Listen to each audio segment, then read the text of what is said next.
Did Inagaki drop the ball with chapter 202?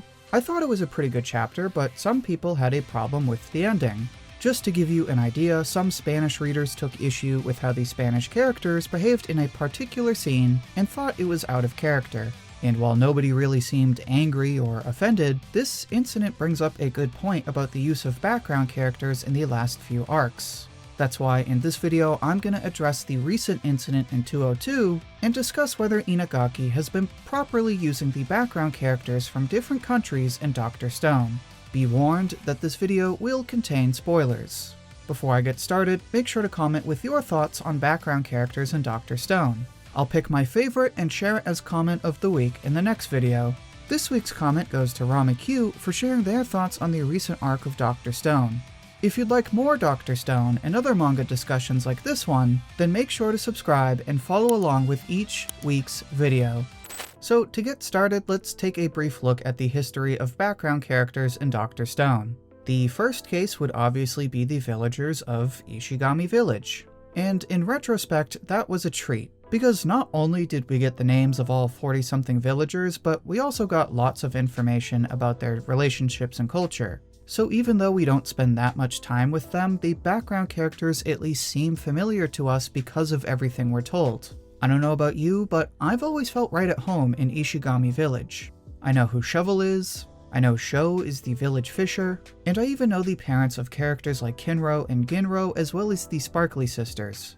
Unfortunately, we don't get this kind of treat in Stone Wars. When we look at the Tsukasa Empire, all we really see are those handful of characters we've come to know and a brief look into what life is like under Tsukasa.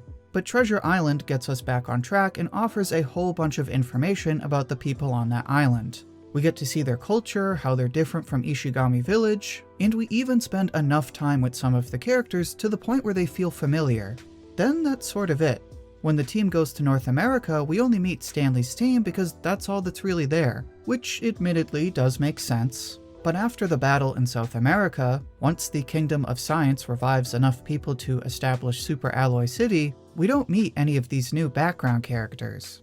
All we get is this panel here where we see all of them dancing together, which is a far cry from where we started in Ishigami Village, where we got everyone's names and learned a little bit about each character. The obvious difference is that in one case, Inagaki makes a deliberate effort to make background characters feel real and familiar, and in the other case simply introduces them so that we know they're around. And it's this shift in the approach to background characters that brings us to Barcelona. The funny thing is that we actually get a lot more information about Barcelona than we do Super Alloy City.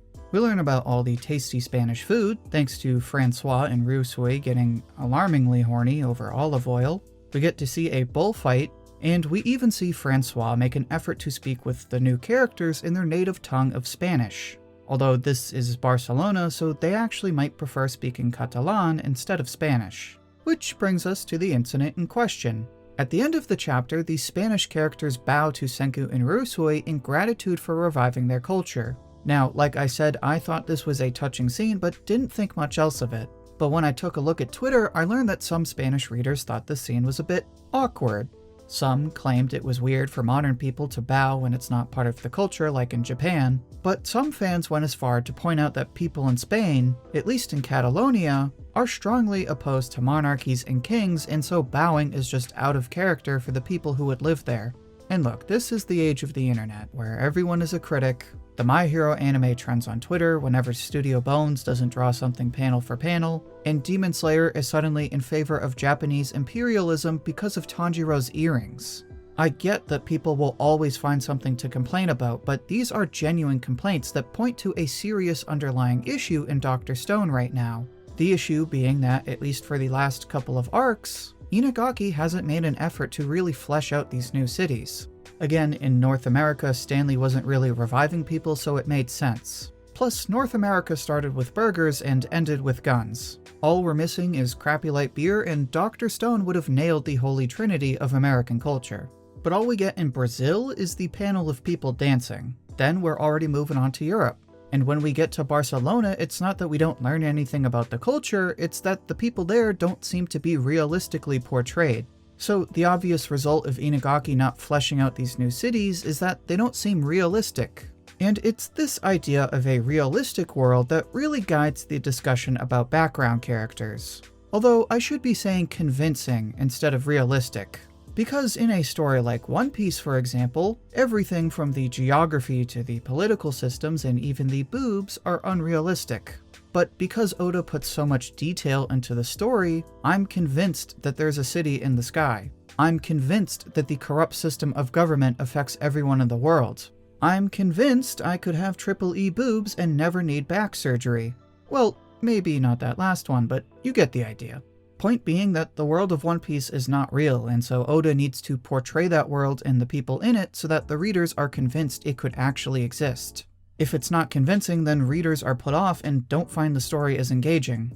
But Dr. Stone isn't a fantasy. It takes place in the world that I'm assuming you've lived in for your entire life. So one might argue that Inagaki doesn't have to do any convincing because we already know this is a real place. But that's not exactly true. Dr. Stone is still a work of fiction. There's still a chain of cause and effect that separates the Dr. Stone universe from our own. Think of it like My Hero Academia. It takes place in Japan, just like the majority of Dr. Stone, but that version of Japan has a unique society because of the introduction of quirks.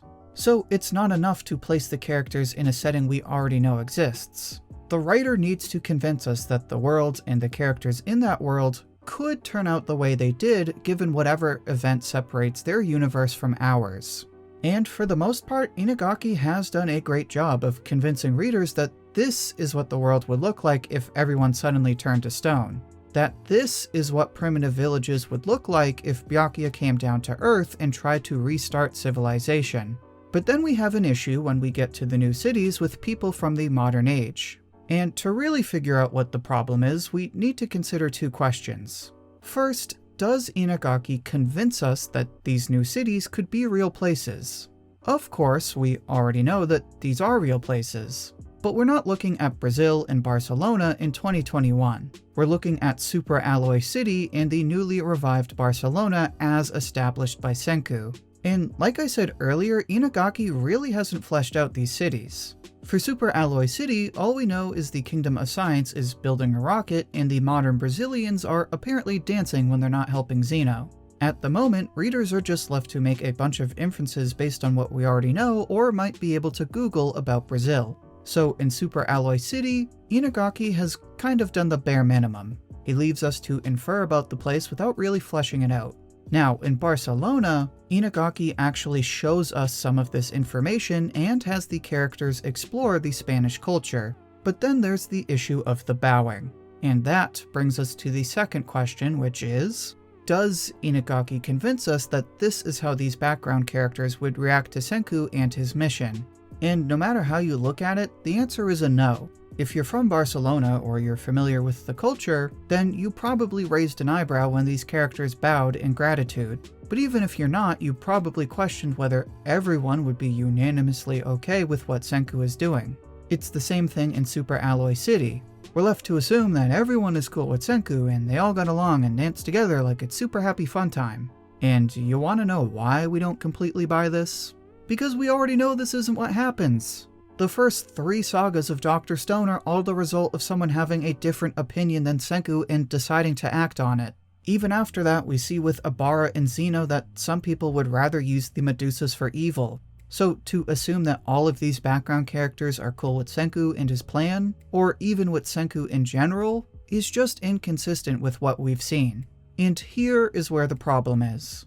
When you consider all of this together, it shows that Inagaki just isn't putting in enough time to flesh out these new cities. He's leaving us to make inferences, and he's not convincing us that this is how these background characters would behave. Now, to be fair, it is still very early, considering these cities are still relatively new, and Inagaki could always go back and flesh them out as they grow. But at least right now, it feels like Inagaki is rushing through these cities. As a result, it kind of feels like he's rushing through the story, which is a shame because we know he's capable of so much more. This is why Inagaki needs to flesh out these background characters and give them their due diligence. And that's it for this discussion. If you enjoyed this discussion, then make sure to like the video.